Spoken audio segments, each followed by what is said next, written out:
Assalamualaikum warahmatullahi wabarakatuh.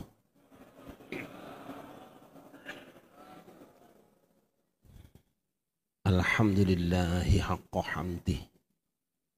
Wassalatu wassalamu ala sayyidina Muhammadin khairi ibadih wa ala alihi wa ashabihi wa man tabi'ahu min ba'dih. Amma ba'du, al-mukarramun, para alim ulama, para guru, para sesepuh dan tokoh masyarakat, keluarga besar Marinir Cilandak.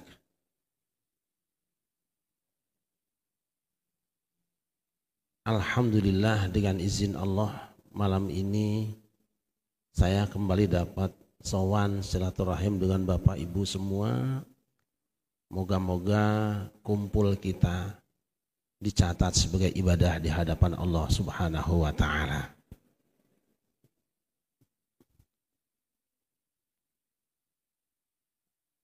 Ketika kita membaca Al-Quran, surat pertama yang kita baca, kita meminta kepada Allah, ihdinas siratal mustaqim, beri petunjuklah kami jalan yang lurus. Jalannya siapa? Siratal ladzina an'amta alaihim ghairil maghdubi alaihim waladdallin, yaitu jalannya orang yang diberi nikmat oleh Allah, tidak mau jalannya orang yang dimurkai Allah, dan tidak mau jalannya orang sesat. Jadi kita minta sampai di jalan itu dengan petunjuk Allah. Lalu langsung dijawab oleh Allah, dzalikal kitabu la raiba fih hudal lil muttaqin. Kitab Al-Quran inilah yang tidak ada keraguannya, petunjuk bagi orang yang bertakwa. Kes oleh Allah, direspon bahwa petunjuk yang kamu minta ini dia Al-Quran. Jika kamu ingin dapat nikmat seperti para nabi terdahulu, Al-Quran. Jika kamu tidak ingin dimurkai oleh Allah dan tidak ingin tersesat, dzalikal kitab la raiba fi, tidak ada keraguan, tecangcaya. Kemudian Al-Quran itu digambarkan dengan beberapa gambaran Bapak Ibu semua.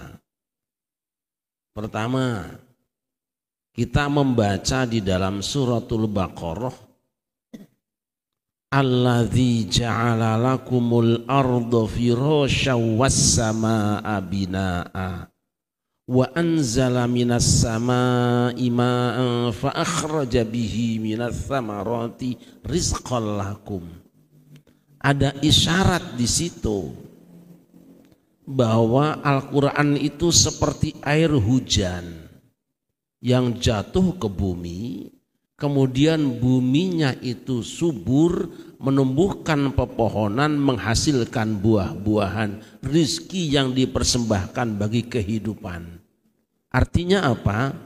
Ketika Al-Quran itu merasuk ke dalam hati manusia, manusia tadi akan beribadah, lalu muncul akhlakul karimah yang dinikmati oleh kehidupan umat manusia. Satu, ini nuwun sewu karena agendanya kan sampai jam 10 ya Bu. Setelah jam 10 kita makan malam ya. Kita kebut saja. Dua, Al-Quran itu juga digambarkan sebagai madu. Ketika Allah berfirman, wa auha rabbuka ilan nahli an yattakhidhi minal jibali buyuta wa minasyajari wa mimma ya'rishun thumma kuli min kulli thamarati fasluki subula rabbiki dhulula yakhruju min butuniha syarabun mukhtalifun alwanu fihi shifaa'un linnas inna fi dzalika ayatin liqaumin yatafakkarun. Al-Quran itu seperti madu. Makanya nanti dalam hadis Nabi titipkan kepada kita, alaikum bisyifa'aini al-Qur'ani wal asl. Aku titipkan kepada kamu dua obat, yaitu Al-Quran dan madu. Madu itu obat. Jadi Al-Quran itu fungsinya adalah sebagai obat seperti madu. Tetapi madu yang ampuh itu bukan madu yang campur jahe, bukan yang campur telur. Madu yang ampuh itu adalah asalin musaffa, kata Al-Quran, madu yang steril, yang bening, yang tidak dicampur dengan apa-apa. Kita kadang-kadang kan maunya campuran, ditambah ini tambah ini, artinya itu bukan madu asli, itu madunya sudah campuran. Tetapi madu yang paling baik adalah asalin musaffa, madu yang jernih, yang hilang malamnya, hilang kotorannya, dan belum dicampur dengan apa-apa. Kalau kita akan nenggak madu dengan telur, dewe-dewe, madunya sendiri, telurnya sendiri, jangan dicampur, itu yang ampuh. Apa madu? Apa syifa itu? Syifa adalah pemulihan stabilitas tubuh. Artinya ketika Al-Quran digambarkan seperti madu, Al-Quranlah yang bisa mengembalikan stabilitas kehidupan umat manusia. Ketika terjadi gonjang-ganjing tubuh, madu yang difungsikan. Ketika terjadi kekacauan di tengah kehidupan, maka obatnya adalah Al-Quran. Dua, hamba yang dimuliakan. Dah, ini saja. Nah, Al-Quran itu juga cahaya. Wa anzalna ilaikum nuram mubina. Kami turunkan pada kamu cahaya yang sangat terang untuk menerangi orang dalam kegelapan. Itu poin 1. Poin 2, kita manusia ini adalah hamba. Seorang hamba tugasnya adalah mengerjakan apa yang ditugaskan oleh majikannya. Tetapi di sisi lain, manusia juga punya program hidup. Artinya apa? Berapa nilai manusia di hadapan Allah adalah seberapa besar kepatuhan dia kepada Al-Quran, dan lihat bagaimana sikap dan perilaku dia memperlakukan Al-Quran. Maka orang akan semakin baik di hadapan Allah apabila lebih banyak hidupnya itu yang menggunakan Al-Quran. Di mana menggunakannya? Di dalam kehidupan sehari-hari, hidup sendiri, rumah tangga, mendidik anak, hidup dengan suami istri, bertetangga, sampai bernegara. Orang bernilai baik di hadapan Allah jika dalam kehidupan itu menggunakan Al-Quran. Maka sering saya contohkan di masjid ini, sebenarnya sudah berapa kali, seperti kehidupan tawon. Tawon itu indah, hidupnya selalu berjamaah, kemudian bikin ngangkat pemimpin, tidak ada keributan, tidak ada bully, tidak ada caci maki, tidak ada penistaan, tidak ada kampanye, tidak menghabiskan APBN, tahu-tahu ada pemimpinnya. Karena jenjang karirnya jelas kalau tawon itu. Kemudian tawon juga bisa membangun rumah penuh dengan keadilan, ukurannya sama, mereka semua juga bekerja keras dan bisa memproduk satu home industry, bahkan dia bisa go internasional. Apa kuncinya? Cuma satu kalimat, wa auha rabbuka ilan nahli. Tuhanmu mewahyukan kepada tawon, kepada lebah. Artinya hebatnya tawon karena semua yang dia lakukan, baik sebagai pribadi, sebagai suami, sebagai istri, sebagai anak, menjadi warga negara, bahkan pemimpinnya, semua berjalan dengan apa yang diwahyukan Allah. Hamba Allah, tugas ibadah itu mulia. Tapi dalam ibadah itu ada yang disebut dengan mukhul ibadah, otaknya ibadah atau sumsumnya ibadah. Apa itu? Ad-du'a mukhul ibadah. Doa itu otaknya ibadah atau sumsumnya ibadah. Maka semua yang kita lakukan mulai dari sholatnya, kalau pengen diterima Allah, dua syaratnya. Satu, kerjakan sesuai dengan ketentuan Allah. Yang kedua, kerjakan ikhlas karena Allah. Dan tuntunan Allah sudah jelas, yaitu wahyu Allah. Contohnya siapa? Kanjeng Nabi Adam dan Hawa.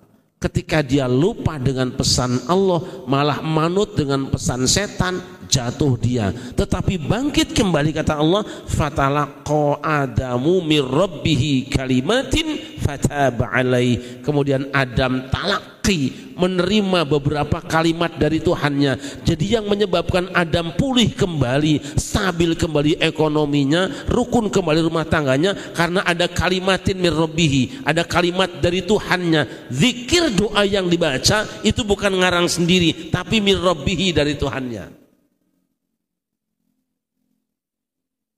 Yang dibaca Adam itu sederhana, cuma Rabbana dzalamna anfusana wa illam taghfir lana wa tarhamna lanakunanna minal khasirin. Sangat pendek ibu-ibu, tetapi sependek itu doanya mir rabbihi, datangnya dari Allah, bukan bikin sendiri, bukan ngarang sendiri. Ini yang bikin ampuh sebetulnya.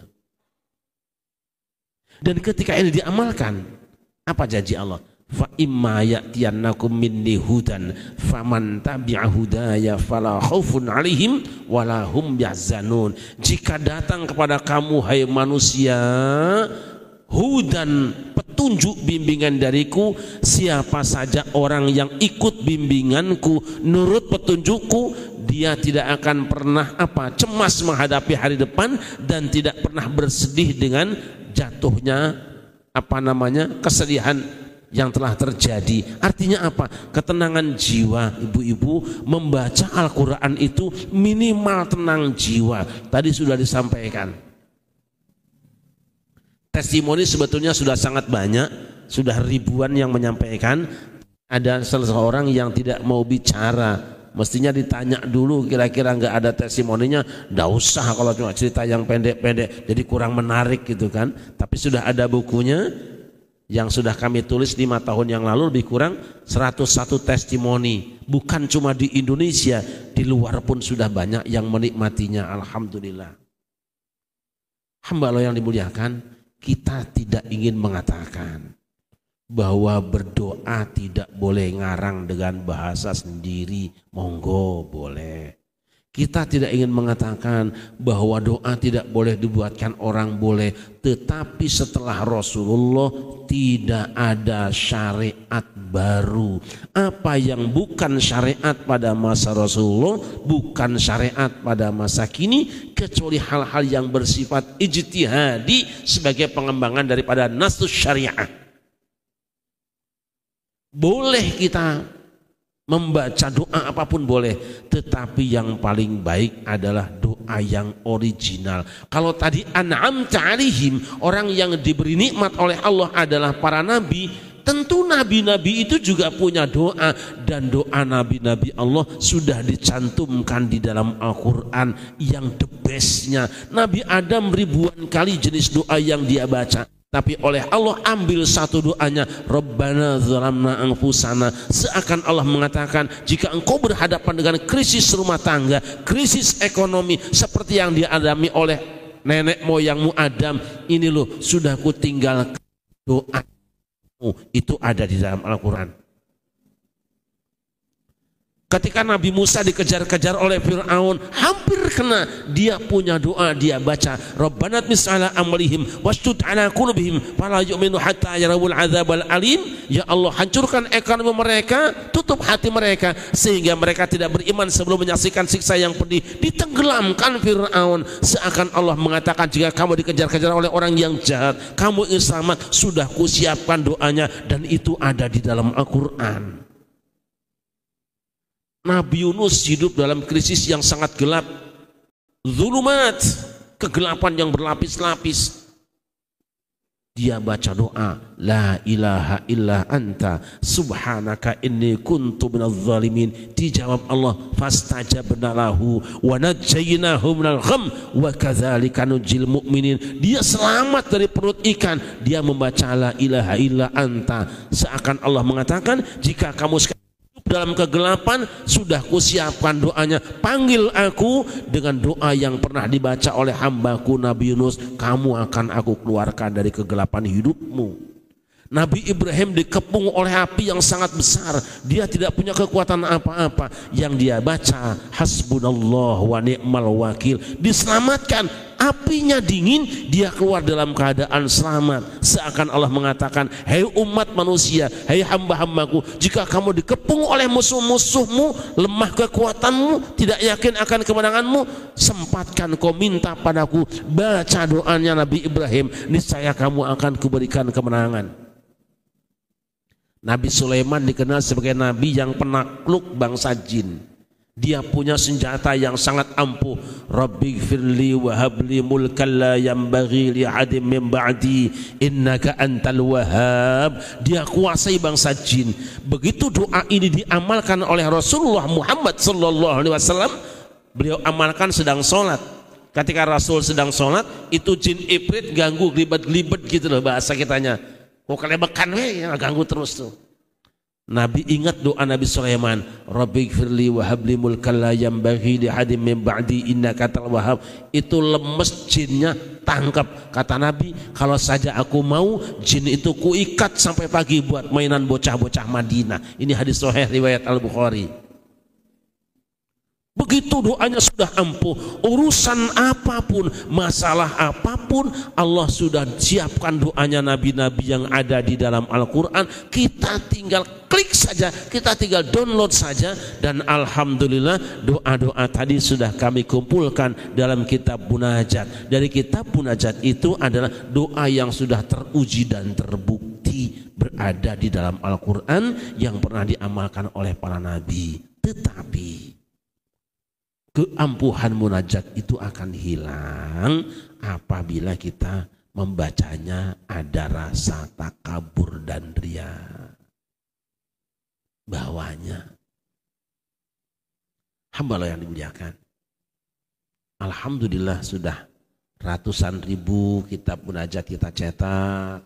Bagi teman-teman yang punya rezeki, cetak bagikan pada yang lain. Insya Allah kita tidak akan ngambil keuntungan apa-apa, malah mungkin yang dibagikan teman-teman lebih banyak.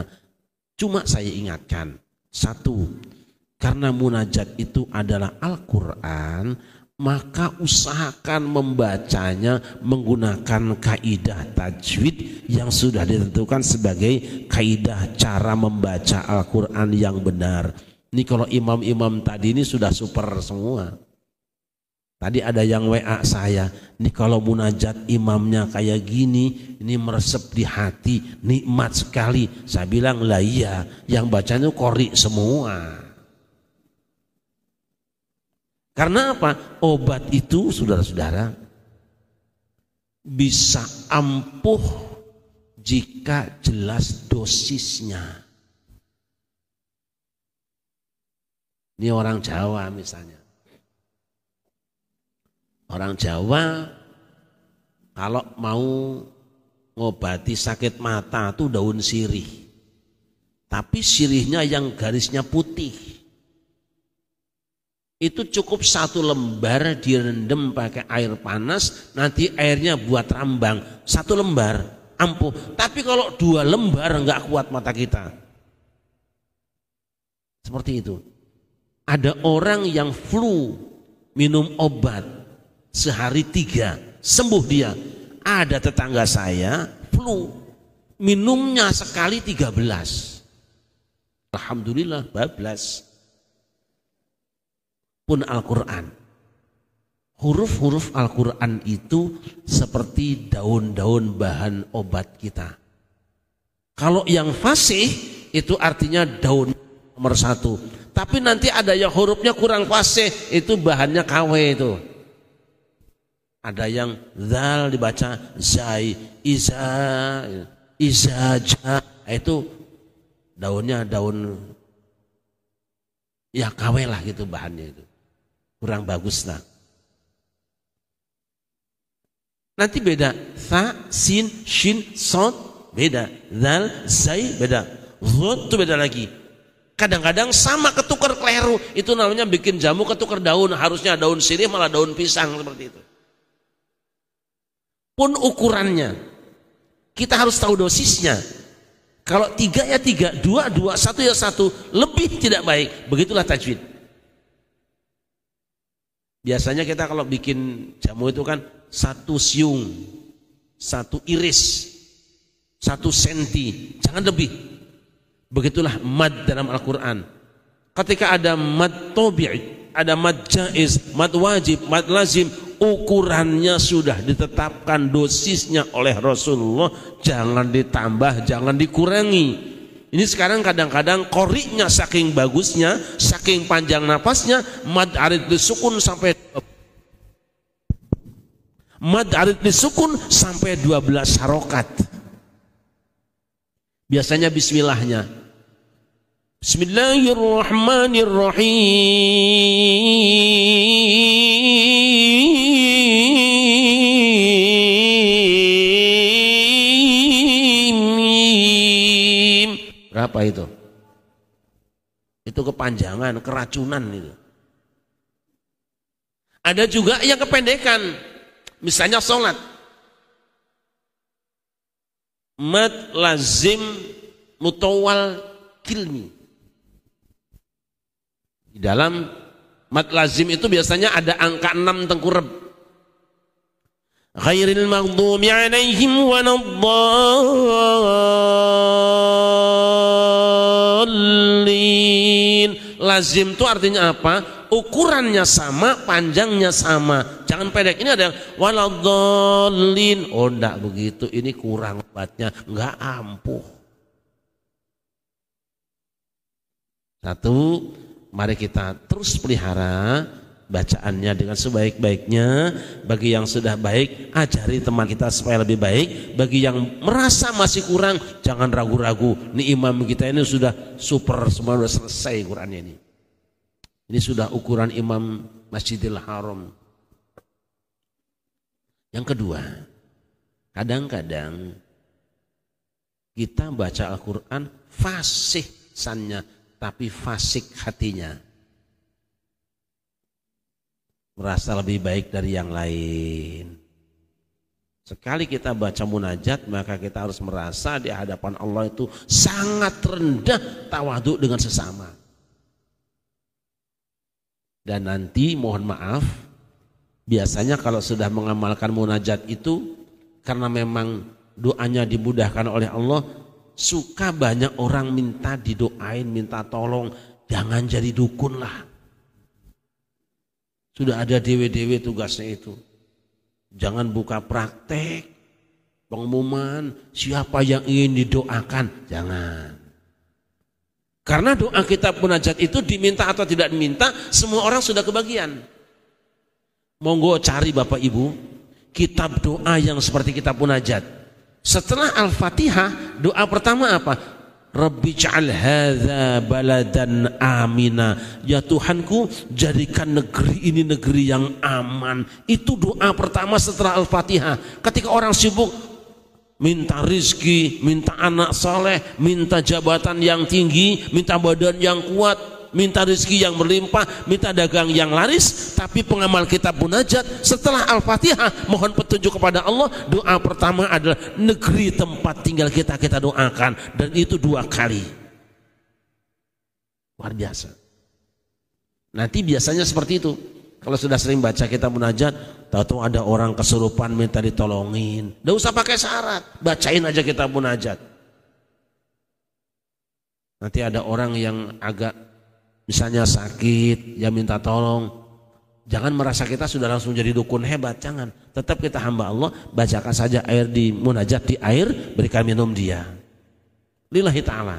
Syaratnya apa? Yakin kepada Allah bahwa doa munajat kita diijabah. Dan yang kedua, ikhlas, jangan meminta apa-apa. Tapi kalau diberi juga, jangan belagu, saya kan ikhlas, enggak usah. Jangan begitu. Nanti sampai rumah ditanya sama istri kan repot juga. Tadi sahabat kita Mas Agus dari Kebayoran Lama ini alhamdulillah termasuk di antara hamba Allah yang syukur. Saya hanya memberikan ini, baca kitab munajat, baca sendiri, nggak ada yang jago doa, nggak ada. Ini nggak jago doa. Saya hanya caloknya Allah, hanya menyampaikannya Allah berikan pada kita semua. Saya caloknya, beliau amalkan, punya putra. Di Bandung juga sama, kerabat dekat tadi Haji Awam Kusman, sama sudah sekian tahun tidak punya putra.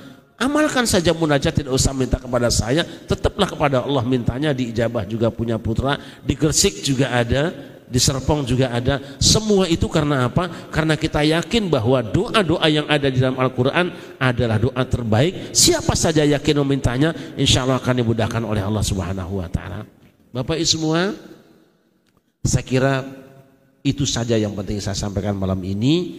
Karena niatnya juga kita ingin munajat bareng, mungkin sekedar ketemu lah setahun sekali kita di sini. Kalau bapak-bapak sering, karena saya biasa Jumatan di sini. Kepada teman-teman dari Majelis Munajat seluruh Nusantara yang malam ini berkenan juga menyaksikan lewat YouTube live, kita mohon pada Allah mudah-mudahan kita semuanya istiqomah, tetap mengamalkan kitab munajat, jangan pernah merasa hebat, dan senantiasalah membantu orang-orang yang berhajat. Demikian sekira, mudah-mudahan Allah Subhanahu wa Ta'ala persatukan kita dalam kebaikan dan kebajikan. Terima kasih. Hasbunallahu wa ni'mal wakil. Wassalamualaikum warahmatullahi wabarakatuh.